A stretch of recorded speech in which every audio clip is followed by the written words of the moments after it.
Pero alam nyo ba, nung na-realize ko ang buhay, kasi hindi natin minsan nakikita yung realidad ng buhay, di ba? Nakalatag lang sa atin yung kasiyahan, school, jamming dito, barkada dito. Ngunit nung napansin ko yung mga kaibigan ko, unti-unti na silang namamatay. Yung mga kababata ko, nakikita ko unti-unti nang namamatay. Yung mga artistang kilala na natin, nakikita ko unti-unti na rin silang namamatay. Then na-realize ko, ito pala ang buhay. May hangganan. Kaya si Jesus Christ gumawa ng solusyon sa problemang ito. Gusto niya tayong bigyan ng buhay na walang hanggan. Kasi ang buhay sa mundo, may hangganan. Naniniwala ka bang may hangganan ang buhay? Kung paano yung mga magulang natin na minamahal, lola't lolo nating minamahal, mga kapatid nating minamahal, mga pinsang kamag-anak, kaibigan, magugulat ka na lang minsan na babalitaan mo sila yung namamatay. Wala tayong magawa sa katotohanan ng lumilipas ang buhay ng tao. Nagsusugo siya ng mga maral. Sinusugo niya kami to bring His love, to share His love to everyone, upang sabihin niya sa inyo, minamahal niya kayo, ayaw niya kayong mapahamak, gusto niya kayong makasama habang panahon, gusto kanyang bigyan ng buhay na walang hanggan. Ngayon, ano ang good news rito? May hangganan ang buhay mo, ngunit si Jesus Christ gusto kang bigyan ng buhay na walang hanggan. Sa Romans chapter 6 verse 23, sapagkat kamatayan ang kabayaran ng kasalanan. Ang ibig sabihin nun, dahil makasalanan tayo, ang kamatayang tinutukoy dito, yung kamatayang walang hanggan, yung mapupunta sa impyerno. Ang impyerno ay hindi biro.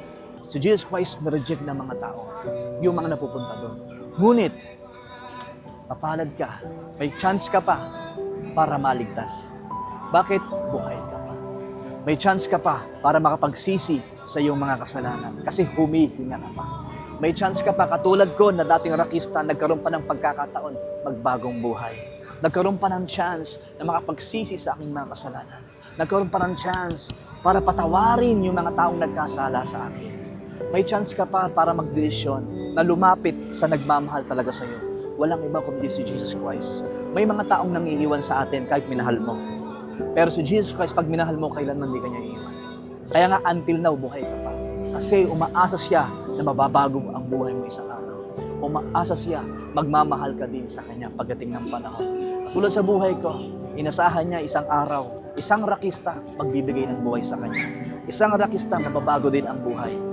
Si Jesus Christ, ang ginagawa niya sa atin, sinasabihin niya tayong mahal niya tayo. At pinakita niyang mahal ka niya at pinatunayan niyang mahal ka niya, pinrove niyang minamahal ka niya nung binigay niya ang kanyang buhay sa krus ng Kalbaryo.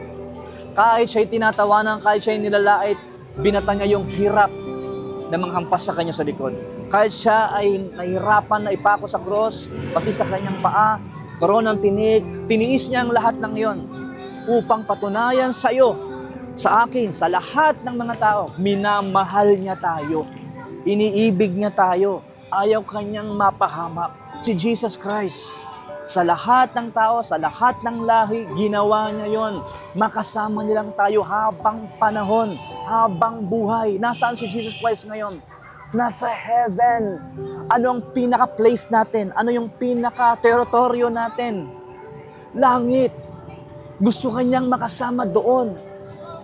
At meron siyang kapangyarihang tulungan ka. Ayusin ang buhay mo. Baguhin ang buhay mo.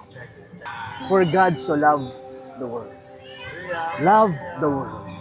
That He gave His only begotten Son.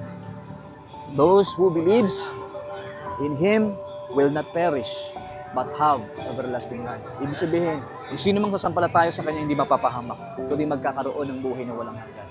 May kondisyon sa buhay na walang hanggan kung sasampalataya ka. Ibibigay mo ang buhay mo sa Kanya, hingi ka ng tawad sa iyong mga kasalanan, ibibigay niya ito sa iyo. Sa oras na ito, mananalangin lang tayo saglit lang. Hingi ka ng tawad sa iyong mga kasalanan, hindi tayo perfect, lahat tayo nagkakasala. Pangalawa, wag mong i-reject si Jesus, tanggapin mo siya sa buhay mo. At give your life to Jesus. Hindi ito corny, hindi mo alam mangyari sa'yo after 1 week, after 2 weeks, after 1 year, after 2 years. Kaya binibigyan ng Diyos ng pagkakataon ng lahat ng tao marinig ang pag-asang ito. Pag-asang maligtas ka habang ikaw ay buhay pa. sa pamagitan ng pagsampalataya mo kay Jesus. Sige, tayo'y manalangin lang. Kung seryoso kayong tanggapin yung buhay na walang hanggan na gusto niyang ibigay sa'yo, seryoso kang tanggapin ang kanyang pag-ibig sa'yo, plano niya sa buhay mo, plans to prosper you, not to harm you, but plans to give you hope in a future. Plans na makasama ka niya habang panahon, kaya sa may mga problema, rito, namumroblema ka, ngayon, si Jesus Christ ang solusyon sa problema mo. Si Jesus Christ ang comforter. Si Jesus Christ ang tutulong sa iyo. Tayo manalangin, sabihin niyo itong prayer na ito, Panginoong Jesus, inaamin ko po, makasalanan po ako, patawarin niyo po ako sa aking mga nagawang kasalanan. Mula sa aking pagkabata hanggang sa mga oras na ito. Hugasan niyo po ako ng inyong banal na dugo. Binubuksan ko po ang aking puso. Tinatanggap kita bilang Panginoon at tagapagligtas ng aking buhay.